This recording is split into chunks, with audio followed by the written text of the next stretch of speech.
Salut à tous et bienvenue dans cette nouvelle série.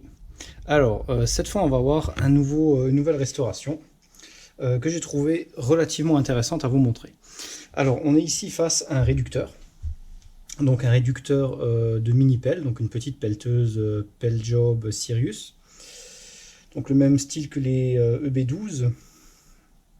Donc c'est une petite pelleteuse, 1,5 tonnes.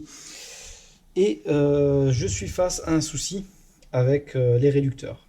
Alors les réducteurs, ça permet de faire tourner les chenilles. Donc on a ici une entrée, une sortie. Donc l'entrée, on a un moteur hydraulique donc, qui tourne avec le système hydraulique, donc sous pression. Et on va réduire la vitesse et augmenter le couple. Donc c'est-à-dire qu'on peut voir ici, quand on tourne, voilà, donc on a un petit engrenage ici, un plus grand là et un tout grand ici. Donc on va plus petit au plus grand.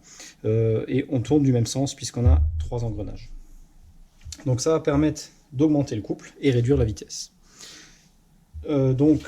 Ici sur la sortie, on a ici un barbotin, donc c'est une grande roue dentée qui va faire tourner les chenilles. En fait, hein, ça va faire le même principe qu'un pignon de chaîne, une couronne de chaîne de moto par exemple, et va faire tourner, à la place de faire tourner une chaîne, va faire tourner les chenilles en caoutchouc de la pelleteuse, ou en métal selon le type qu'on a. Je me suis retrouvé face à un sérieux souci puisque j'avais pas prévu de faire ça. Sauf que en achetant cette pelleteuse, tout semblait bon.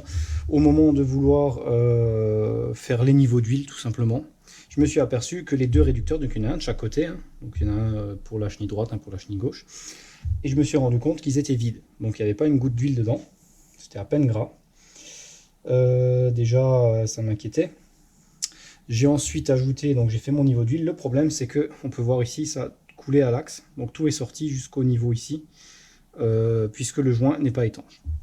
Bon, je me suis dit c'est que le joint, donc j'ai déchenillé la pelleteuse et je me suis aperçu d'un jeu énorme à l'axe de sortie.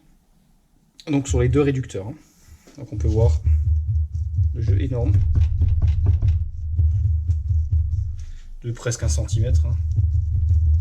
Donc c'est absolument inacceptable d'utiliser ça.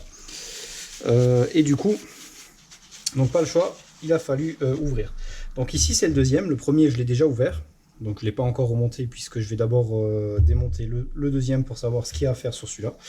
Déjà, donc j'ai pris tous les roulements, je ne sais pas si on les voit sur la vidéo, mais ici on a les roulements de l'ancien. Donc on a un roulement de chaque côté du premier pignon, donc ici et l'autre côté. Pareil au deuxième, c'est du standard, pas de souci. Par contre au gros ici, à la grande couronne, on a un roulement à rouleau, donc en deux parties, on peut voir là. Voilà, donc les simples rouleaux, hein, le système à rouleau, voilà, qui a un jeu énorme. Quand on le met dedans, on a un jeu de fou, hein, donc c'est totalement inutilisable. Le gros souci, c'est que ça a tellement été usé qu'on a le milieu ici du roulement qui nage sur l'axe, sur la sortie, donc il est juste en dessous là, sur l'autre réducteur. Donc il a du jeu. Ça c'est un gros problème. Et c'est de là que je suis parti sur l'idée de faire une vidéo. Puisque la seule solution serait, donc on en a plusieurs, je vais vous les énumérer. On a la solution de changer complètement le réducteur, c'est 2000 € pièce, bof, ça me plaît pas trop, même pas la peine. Ensuite on a la deuxième solution qui serait d'acheter juste l'axe. Donc j'ai réussi à trouver l'axe seul pour avoir une portée de roulement qui soit nouveau à la taille d'origine. Sauf que bon, c'est quand même près de 500 € un axe seul. Donc bon, ça fait 1000 € les deux quand même. Donc celui-là, je ne sais pas s'il est usé pareil, donc on va voir. Mais vu le jeu, je serais étonné que ça ne soit pas le cas. Donc à voir. Donc ça fait quand même 1000 € les deux. D'autant plus que le reste de l'axe est en super état sur l'autre et celui-là je pense aussi, je me fais pas trop de soucis pour ça. Ou alors reste la solution, une solution supplémentaire serait de refaire un axe. Le problème c'est que c'est un axe très compliqué à faire avec des cannelures bien spécifiques et en plus il est traité. Donc dernière solution que j'ai adoptée, ou plutôt avant-dernière solution parce qu'il y en a encore une autre. Il existe le même roulement, donc là on a un diamètre intérieur de 50 mm. Mon axe sur l'autre réducteur est à 49,8, donc on a 2 dixièmes, hein, c'est totalement inutilisable. Mais il existe le même roulement avec un diamètre 55, donc un diamètre plus grand. L'idée serait de faire une bague qui réduit donc de 55 mm à 49,8 à peu près, en faisant une petite rectification de l'axe. Ça, c'est une possibilité. Le seul souci, c'est que le roulement à 55 de diamètre est moins épais. Celui-ci fait 20, l'autre fait 18 avec des rouleaux plus petits. Donc on perd aussi en force d'utilisation, en capacité plutôt, du roulement, ce qui me plaît pas trop. Et deuxième chose qui me plaît moins, c'est que c'est un roulement que j'ai pas trouvé en marque, j'ai que trouvé en générique. Et bon, les roulements génériques en Made in China, je suis pas très fan, hein. J'ai eu de mauvaises expériences avec, donc surtout pour ici, c'est vraiment un truc qui est sollicité fortement, donc je vais plutôt éviter. Ou alors, dernière solution, c'est peut-être pas la plus simple par rapport à celle que je viens d'énumérer, mais c'est d'acheter des roulements. Donc c'est ce que j'ai fait, j'ai acheté ces roulements-là. Donc ce roulement, on le trouve sans la bague intérieure, ici, seul, donc juste ça. Et du coup, refabriquer une bague interne. Donc là, c'est l'objet de cette restauration qui m'a poussé à faire la vidéo, parce que c'est quand même c'est vrai que c'est une procédure assez spéciale, on va dire, assez pas des plus simples. Donc c'est une bague de roulement traitée, bien sûr, et rectifiée. Donc on va refabriquer cette bague en neuf, pour le roulement neuf, avec l'intérieur légèrement plus petit pour s'adapter à l'axe.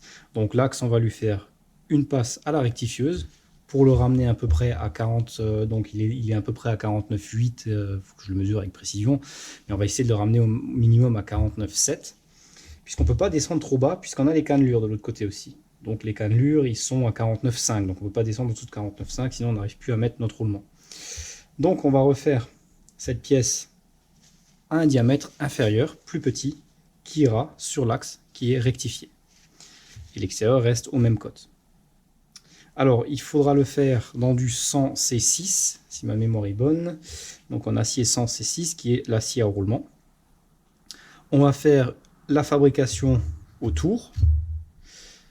Donc on va l'usiner autour, avec quelques dixièmes, 1 ou 2 dixièmes de marge, donc plus de surcote, pour la rectification. Puisque, une fois qu'il est usiné autour, on va le passer à la rectifieuse. Enfin, avant de passer à la rectifieuse, on va le faire tremper, donc on va le mettre dans le four de trempe. On va le ramener à une température qu'il faut encore que je vérifie, ça doit être dans les ordres de 800 degrés, il faut que je vérifie. On va faire une trempe, un revenu, et on va le rectifier. Donc rectifier l'intérieur pour qu'il aille parfaitement sur l'axe, qu'on va rectifier en premier pour avoir la cote, et rectifier l'extérieur et l'épaulement pour qu'il aille sur le nouveau roulement. Donc c'est pas une opération des plus simples, je suis tout à fait d'accord, mais bon, je vais essayer. Et ça permettra de rester dans une cote d'origine. Alors, on va déjà voir dans quel état est celui-ci. Autre point important, le premier réducteur que j'ai déjà démonté me semble avoir ce roulement à l'envers. Ce roulement était monté de ce sens, donc l'épaulement vers l'extérieur, qui a strictement aucun intérêt puisque tout l'axe pouvait être tiré dehors. L'épaulement doit être à l'intérieur pour éviter justement que l'axe sorte. Donc celui-ci était monté à l'envers. Je sais pas comment on peut faire une telle... voilà. Bon. Donc le barbotin vient là-dessus, sur les rainures. On a ici le capuchon qui vient au bout avec un joint d'étanchéité et 2 boulons pour le tenir en place, tout simplement. Donc c'est ce qui tient le barbotin en place. Alors le démontage est des fois un peu délicat, puisque il y a 2 grosses goupilles de centrage sur la pelleteuse, donc ça met un peu de temps à l'enlever, c'est un peu chiant à faire. Celui-ci, pour l'ouvrir, c'est pas trop un souci, il y a les vis de l'autre côté, et ils ont pensé à faire un truc relativement bien, c'est de mettre un filetage dans les trous, dans 4 des trous ou 6 des trous, pour visser une vis plus grosse et faire arrache, pour l'ouvrir en deux, sinon c'est pas évident à cause des goupilles. Ce que je n'avais pas vu bien sûr au démontage du premier, j'ai vu ça au nettoyage. Donc pour celui-ci, je ne vais pas me faire avoir. Ensuite, donc on a vidé l'huile qui restait en gros, mais bon ça va encore couler, on n'arrive pas à tout vider, puisqu'il y a un bouchon de vidange, un bouchon de trop plein et un bouchon de mise à l'air. Enfin c'est pas vraiment une mise à l'air, c'est juste que le réducteur n'a pas de sens, il peut être monté à droite ou à gauche, c'est les mêmes, ils sont symétriques. Donc ce que je vais faire dans un premier temps, je vais enlever le joint ici, parce que je suis quand même curieux de voir si c'est le sens de montage du roulement ici.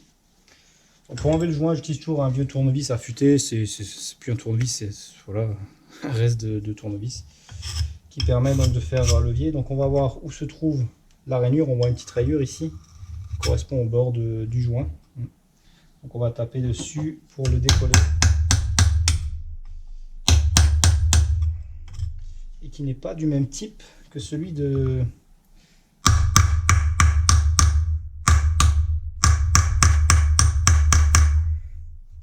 Donc on voit bien que c'est pas du tout le même joint qu'il y avait sur l'autre réducteur. Donc quelque chose a été refait, je sais pas quoi et où. Mais c'est vrai que bon, c'est pas grave. On va pas abîmer ici. Ce qu'on va faire, on va l'ouvrir et on va tout sortir par ce côté-là, donc par l'autre côté. Donc première opération. Donc ils sont pas légers en plus. Ils sont relativement épais. En espérant qu'on y verra quelque chose. Donc ce qu'on a ici, on a un peu plus par là. Ça voilà, hop. Bien sûr, lui il coule déjà, bien sûr, il en reste toujours un peu dedans, c'est pas bien grave. On nettoiera tout ça après. Donc maintenant on a les vis à 6 pans ici. Donc on va enlever à la clé choc. Donc on en a 1, 2, 3, 4, 5, 6, 7, 8. Les autres ici tiennent en même temps le boîtier fermé et sont également les fixations, servent de fixation également sur la partie, donc sur la pelleteuse. Pareil ici. Et donc il y a 4 boulons de fixation, les deux pour fixer le moteur hydraulique et les 2 goupilles de centrage ici. Ok. Donc laissez-moi préparer la déboulonneuse. Alors ce qu'on va faire en premier, c'est qu'on va déjà enlever tout ce qu'il pourrait y avoir. Donc ceux-là sont relativement propres, mais ici tout ce qui reste comme terre et comme saleté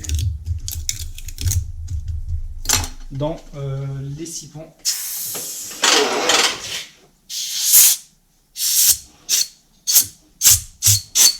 Ok, donc un petit coup de dent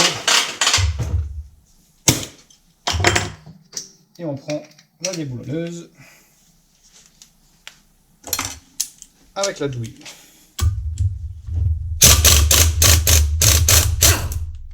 Il va doucement. Doucement, oui. On fait surtout attention de bien rentrer complètement dedans. Parce que si on n'est pas complètement dedans, on va bousiller l'empreinte et on sera pas très avancé.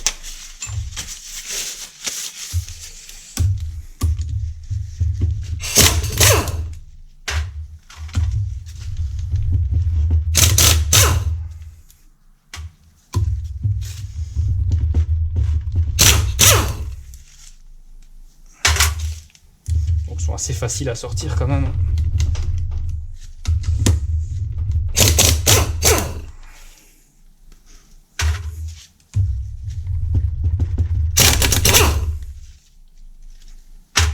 Voilà.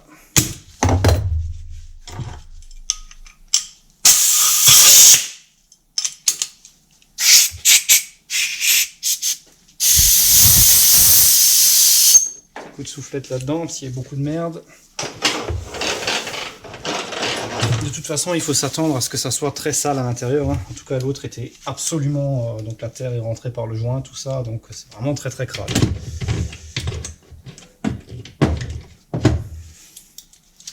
Alors maintenant, on va essayer de trouver où sont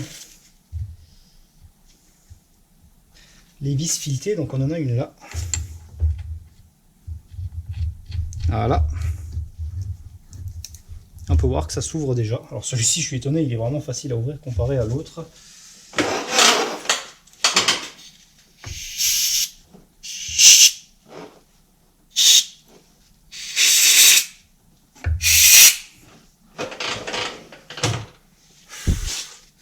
Donc on a celui-là là. Et celui-là là.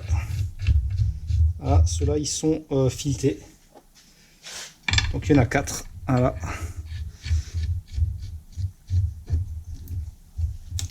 Celui-là, j'ai un peu de mal à le mettre.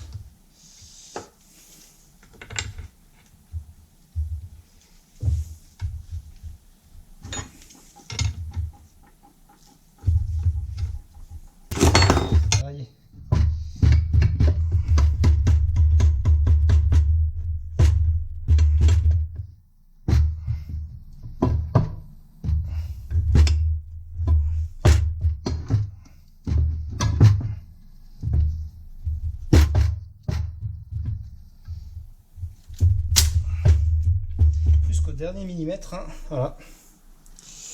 Ça y est, on y est, c'est ouvert. Bon. Donc, le joint.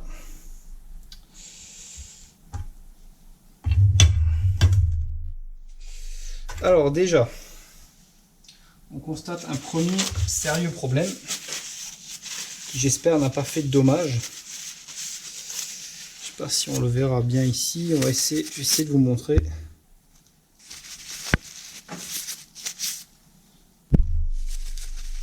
Ouais, alors le roulement là, on peut voir qu'il y a toutes les billes qui sont ici et qu'il y a quasiment plus de billes dedans. Où sont passées les billes? J'en sais rien. Donc ça, on peut voir que c'est pas le joint d'origine. Déjà, il s'enlève mieux que l'autre. Enfin, peut-être que c'est le joint d'origine, je sais pas, mais bon, peu importe.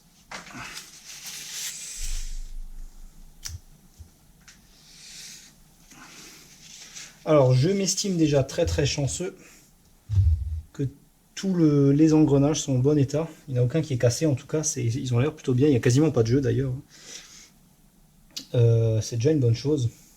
Parce que j'avoue qu'autrement, ça aurait été galère. Bon. Je m'inquiète aussi plutôt pour l'alésage ici. J'espère qu'il n'a pas été bouffé avec. Alors, on va essayer avec l'ancien ici. Juste à titre informatif.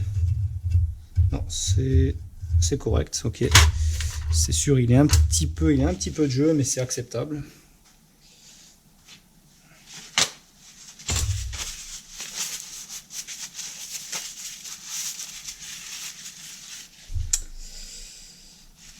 Pour le reste, c'est ok, ça a l'air correct. Il y a juste celui-là qui est vraiment... Et les billes n'ont pas l'air là, hein. Je sais pas où elles sont.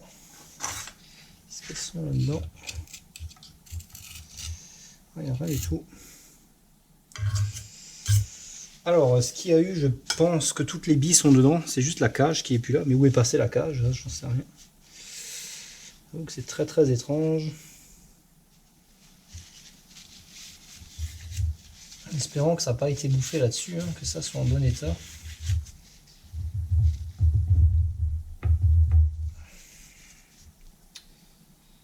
Donc, ok. Alors, ce qu'on va faire, on va essayer de sortir la partie là. Donc, je vais poser ça de côté.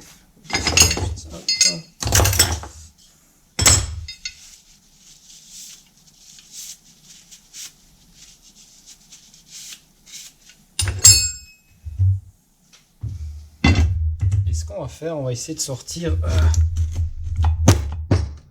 donc déjà il sort pas. Il doit y avoir une raison.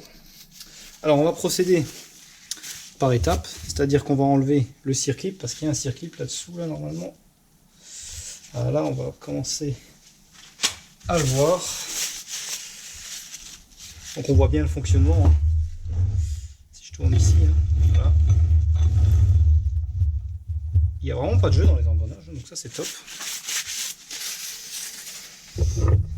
Alors on va trouver le début du circlip qui est là.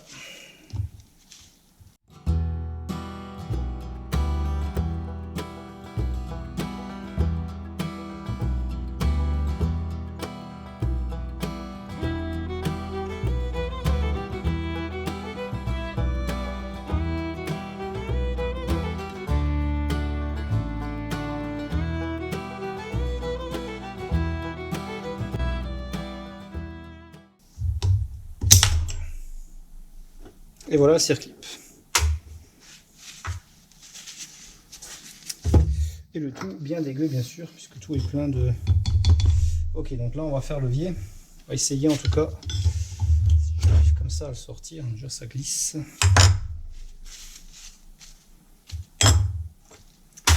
Et c'est une vraie... un bain d'huile dégueulasse. On va prendre ça. Ok, donc on utilise un maillet en cuivre ou laiton et on la tape par ce côté-là.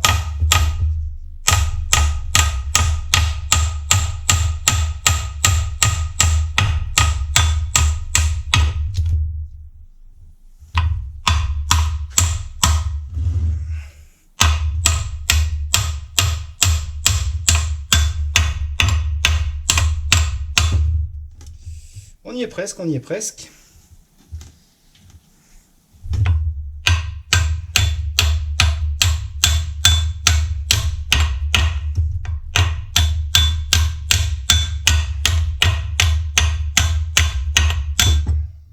Alors oui, je devrais effectivement prendre un morceau pour rallonger plutôt que taper avec le marteau, mais bon. Et voilà.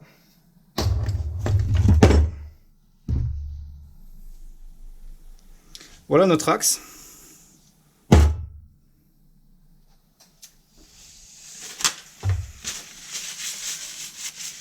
Donc, bien sûr, nettoyer mon joli marteau.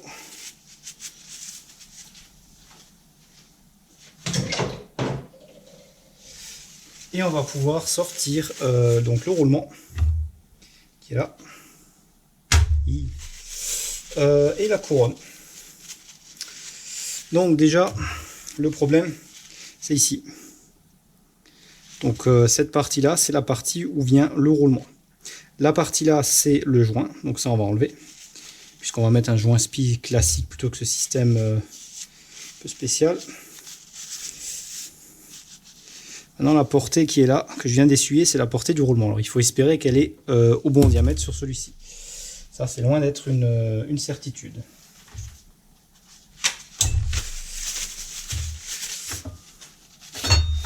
Alors bien sûr, on met de l'huile partout, hein, c'est inévitable. Voilà la couronne, en piteux état. Enfin, en piteux état, quand je dis en piteux état, bien sûr, je parle de la saleté. Par contre, les dents sont vraiment en parfait état. Ils sont en meilleur état que sur l'autre encore. Devant, ça n'a pas été changé. La portée ici qui est parfaite. Et exactement ce que je soupçonnais. Le joint, le roulement de l'autre réducteur était bien monté à l'envers. Celui-ci est juste, puisqu'on a l'épaulement à l'intérieur. Pourquoi l'épaulement à l'intérieur? Tout simplement, lorsqu'on va tirer sur l'axe, il va être bloqué pour ne pas pouvoir sortir. Donc il est bloqué ici.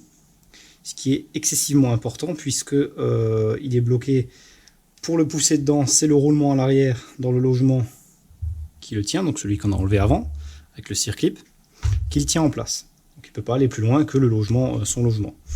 À l'avant, ce qui le tient, c'est la collerette ici, l'épaulement plutôt, qui le tient en place pour pas qu'il puisse sortir.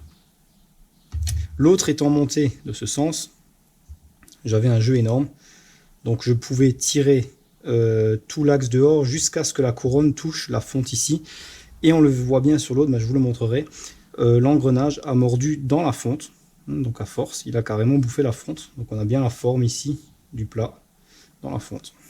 Bon. Pas génial, mais bon.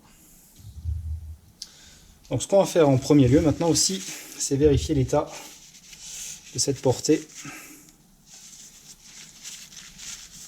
afin de s'assurer de l'état général de l'axe. Donc on va l'essuyer déjà grossièrement, hein, parce que bon,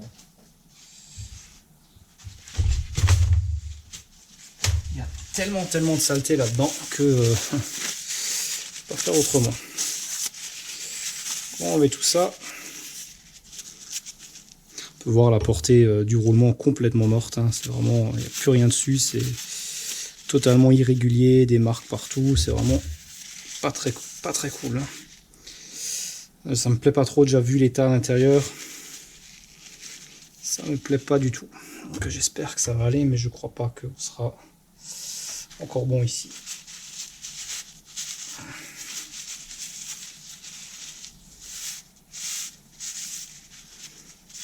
Ça a l'air en meilleur état que l'autre, mais bon, c'est pas... Ah non, on a le même problème, hein. Voilà. La portée est foutue. On a un jeu énorme. Alors que ça devrait être pressé dessus. Donc là, c'est foutu. Donc on a le même problème que l'autre côté. Donc il faudra faire deux pièces centrales là. Donc deux parties internes du roulement.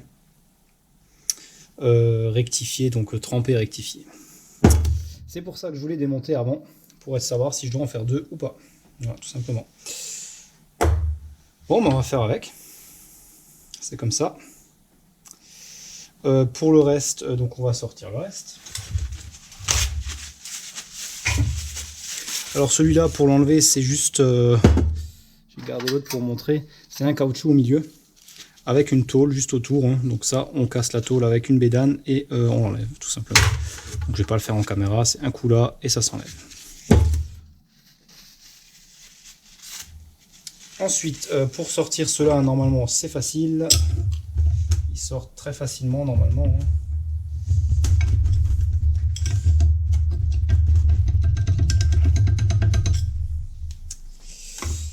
Ce qu'on va faire, on va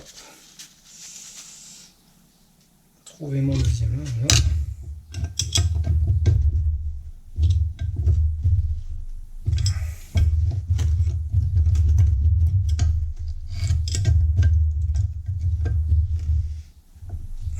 Ok, donc il tient encore dedans, c'est pas grave. Ce qu'on va faire, on va chasser le premier. L'engrenage ici, on va le chasser dehors.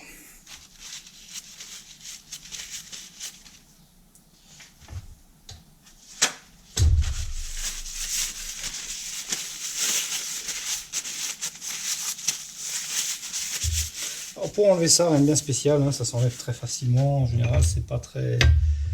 On prend un bloc comme ça et on le tape.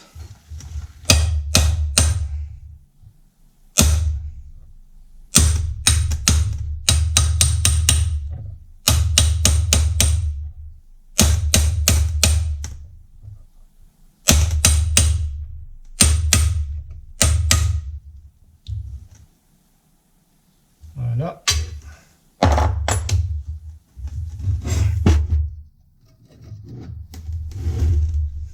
Ah, bien sûr, il fallait qu'il se bloque là. Alors, ouais, effectivement, le problème, c'est que le roulement est sorti en entier, donc il va falloir faire ça aussi. Il faut d'abord enlever maintenant celui-là. Mais on va ramener tout ça plus près de moi. Voilà, comme ça. Et on va prendre un levier comme ça. Ce sera plus pratique ici, je pense. On va essayer ça. Un peu de côté.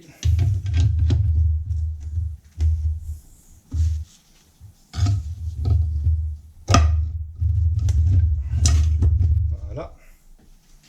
Ça sort assez facilement, il faut juste prendre le bon angle. Et pas forcer d'un côté seulement, si on le met en biais, ça bloque. On nettoie toujours les outils parce que là, il y a telle saleté là-dedans.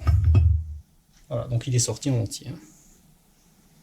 On le pose comme ça, parce que ce que je vais faire, c'est repérer le sens. Celui-ci peut se monter des deux sens, il est symétrique. Mais comme il est déjà, entre guillemets, usé par rapport à l'autre, il va falloir faire un marquage. Alors attention, c'est du traité, donc j'ai un vibro-graveur pour faire le point. Sinon, trouver un autre moyen de faire un point, mais oubliez la pointe à tracer. Ce que vous pouvez prendre, c'est une petite pierre avec la Dremel, donc une micro-perceuse, faire un petit marquage dessus. Ça ne gêne en rien, faites-le juste bien sûr sur la surface et non pas... Donc moi j'ai marqué un petit E sur la partie de l'autre côté, donc qui va vers l'extérieur. Pour moi l'extérieur c'est sortie axe. Voilà. Donc ça, il faut se le mettre en tête à l'avance. Le deuxième, pareil, on fera la même chose. Et pour enlever les roulements restants, c'est pas compliqué. Il suffit de faire levier, ça s'enlève assez bien. En tout cas, ça s'est bien enlevé sur les autres. J'espère que c'est pareil ici.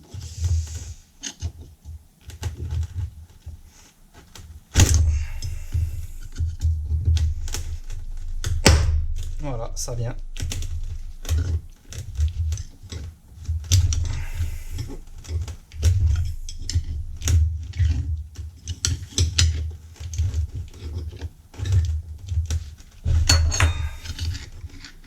Donc on fait juste levier de chaque côté.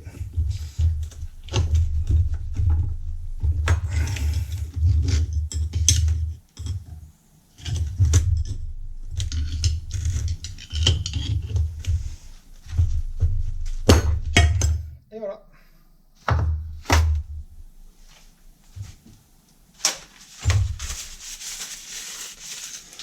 Donc le roulement là, qui sont encore les seuls qui ont l'air à peu près potable, entre guillemets bien sûr. Ils sont fabriqués en USSR, donc c'est en ex-Union soviétique. C'est les seuls d'ailleurs, ceux-là du milieu. Pareil sur l'autre. Je sais pas pourquoi juste ceux-là, pas les autres. Bon, peu importe. Et c'est déjà pas mal. Bon. Alors ce que je vais faire la même chose de l'autre côté. Je vais faire mes marquages.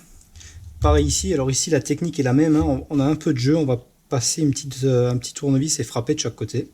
Et il va sortir de la même manière. Il sort assez facilement. En tout cas de l'autre côté, il sortait assez facilement. La grande roue, on peut que la monter d'un sens, vu qu'il y a un épaulement plus grand d'un côté que de l'autre. Donc le côté là, vers l'extérieur. Donc ça, c'est pas un souci. Pour sortir le reste du logement, pareil, on fait levier de chaque côté, il sort, il n'y a pas de souci. Le logement est vraiment pas, c'est pas pressé dedans, c'est vraiment assez simple. Pour celui du milieu, on le frappe par l'autre côté. D'abord, on frappe par ce côté le joint pour sortir le reste du joint spi, et ensuite on frappe par l'autre côté pour sortir le roulement qui sort relativement bien de ce côté-là. Donc ça, il n'y a pas de souci. Je vais pas le faire en caméra puisque c'est pas spécialement intéressant. S'il y a un problème pour le sortir et que j'utilise une technique un peu particulière, je vous en ferai part, mais je pense pas qu'il y ait de souci de ce côté-là. Donc je vais faire ça et je vous reprends. Alors on se retrouve après un bon nettoyage à la fontaine, donc au pétrole. Donc c'est relativement propre, hein, il n'y a plus de saleté. Tous les roulements sont sortis. Et chose intéressante, le roulement, il reste encore la bague à enlever ici, la partie du roulement. Qui était cassé. Donc celui-ci avait perdu sa cage et les billes se baladaient. Heureusement, aucune bille n'est sortie à l'intérieur. Toutes les billes sont là. Et hasard ou pas, c'est le seul roulement qui a cassé dans les deux réducteurs, qui s'est vraiment détérioré plus que les autres. Et c'est le seul qui est Made in China. Tous les autres sont Italie. On a ceux du milieu qui étaient URSS. France sur ceux de l'extérieur, du moins un que j'ai pu voir. Et celui-ci, Made in China, c'est le seul, alors hasard ou pas, en tout cas c'est le seul qui a lâché vraiment, quoi. Surtout que c'est à l'endroit du pignon, du petit pignon, c'est pas celui qui lâche, en général c'est le grand. Ah, encore une bonne preuve qu'il ne faut pas utiliser les roulements chinois, du moins il y a peut-être des bons, mais bon, il faut les trouver. Donc je vais maintenant sortir la bague du roulement. J'ai un peu de marge en dessous, je vais faire levier ici, elle devrait venir, normalement c'est posé, c'est pas pressé dedans, donc il n'y a pas de souci. Je vais faire ça et je vous reprends. Donc maintenant je vais vous montrer le principe de la modification, enfin de la fabrication. Donc le problème se situe au niveau de cet axe, donc l'axe de sortie.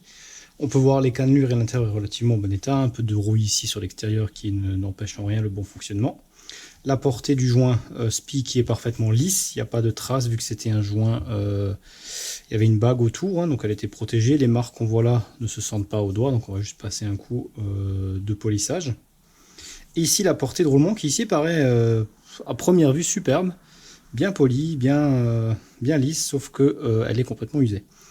Alors quand je dis complètement usée, on est à 49,77 au lieu des 50 initialement prévus.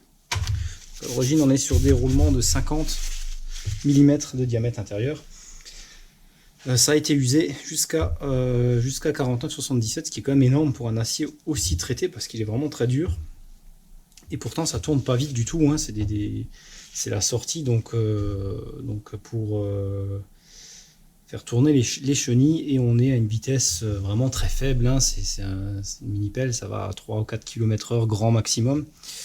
Mais par contre, il y a beaucoup d'efforts dessus. Donc ça va bouffer là-dedans. Et on peut voir ici, donc ici j'ai un roulement, ce qu'on va appeler un roulement témoin. Donc c'est un roulement pas cher que j'ai pris, qui est du même type que ceux d'origine, juste pour avoir les dimensions et tout ça. Donc c'est un roulement à rouleau cylindrique, donc celui-ci avec une cage de laiton, on peut voir, avec une bague interne qui vient de glisser dedans, hein. Voilà. Le même type que d'origine. Et il est très important de mettre l'épaulement du côté intérieur, ici. Ce qui évite, bien sûr, vu qu'on a un épaulement là, voilà, l'axe ne peut pas sortir. Okay, vu qu'il est comme ça dedans, il ne peut pas aller vers l'extérieur. Puisqu'ici, il est bloqué avec le roulement et un circlip, et l'autre côté, il est bloqué par cet épaulement. Dans un des réducteurs, il était monté de ce sens. Ça fait que tout l'axe pouvait sortir jusqu'à ce que l'engrenage touche la fonderie. Donc n'importe quoi. C'est pas du tout utilisable, hein, ça vraiment, voilà.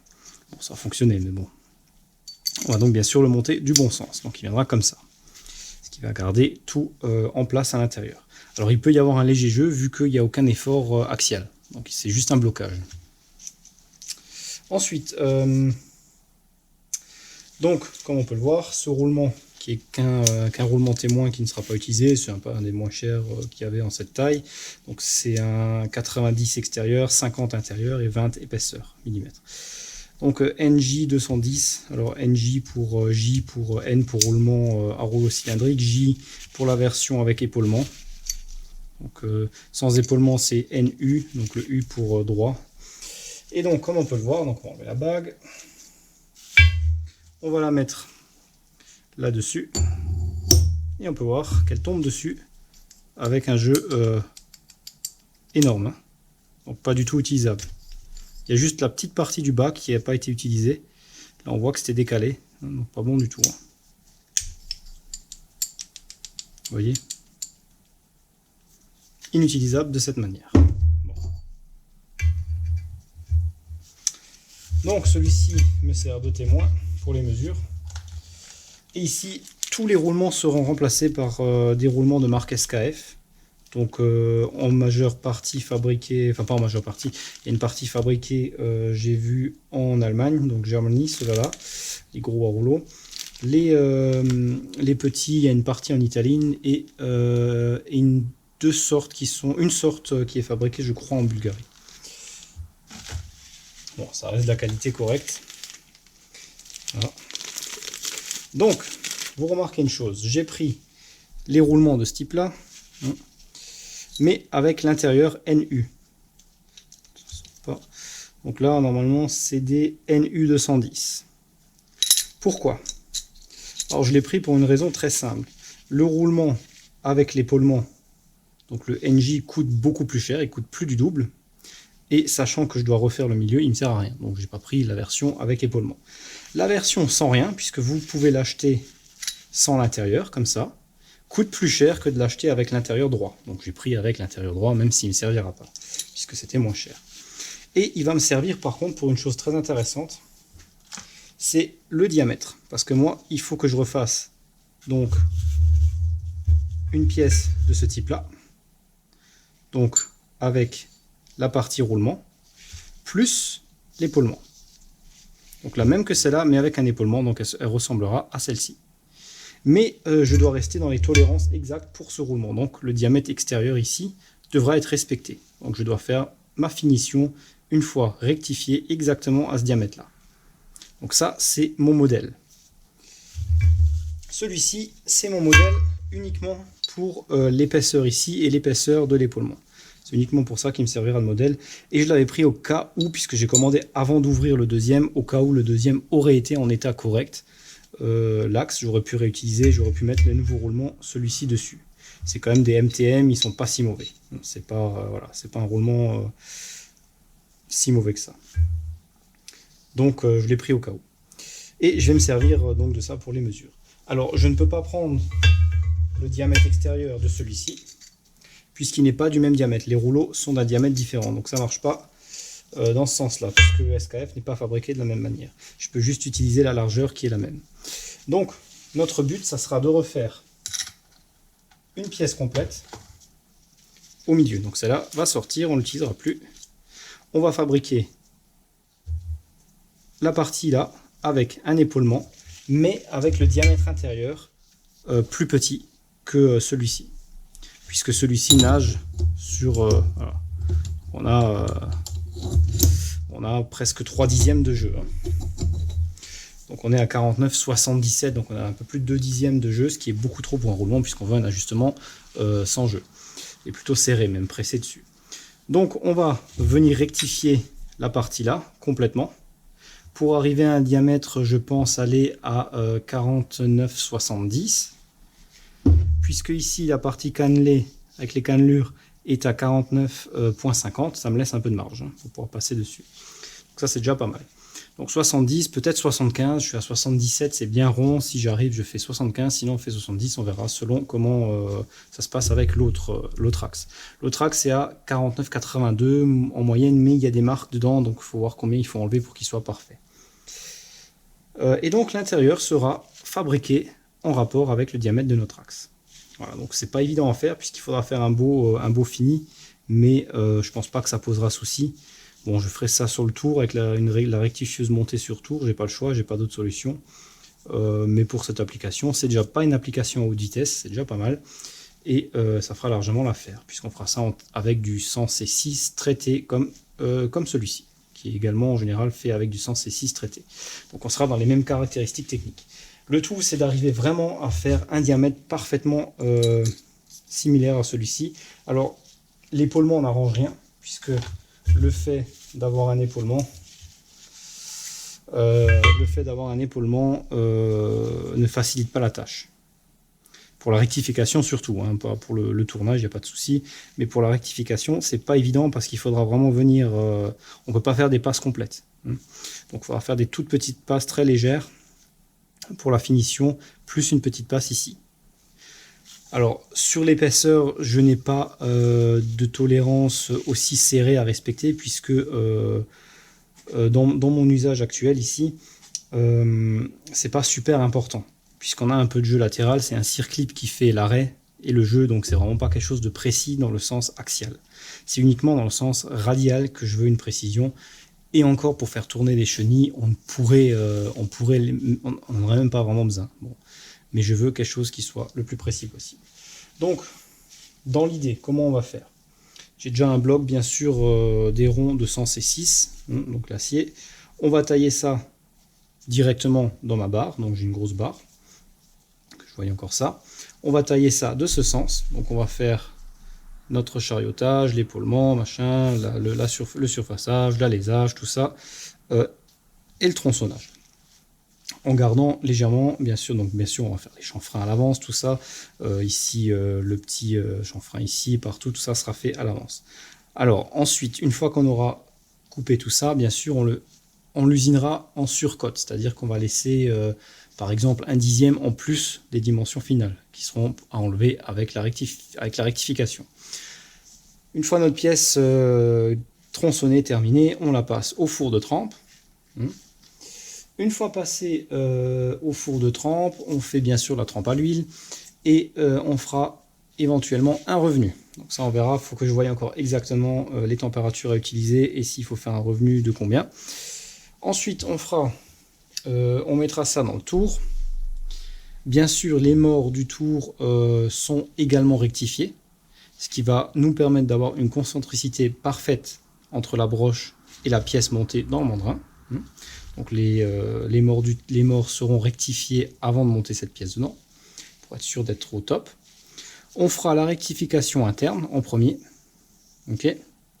On la ramènera à la bonne dimension pour l'arbre qu'on aura rectifié juste avant, bien sûr, hein, je le précise, on rectifie d'abord, savoir quelle cote on veut. Puis ensuite on fabriquera un cymblot, donc une pièce en acier qui sera parfaitement tournée au bon diamètre ici, pour glisser notre bague rectifiée dedans. Donc rectifiée à l'intérieur, ça sera rectifié à l'intérieur, on va la glisser sur notre cymblot, c'est une pièce en métal qu'on va usiner avec un épaulement, et une grosse rondelle avec un écrou pour serrer notre bague dessus, hein, donc dans le tour. Puis on fera à ce moment-là la rectification externe et latérale ici.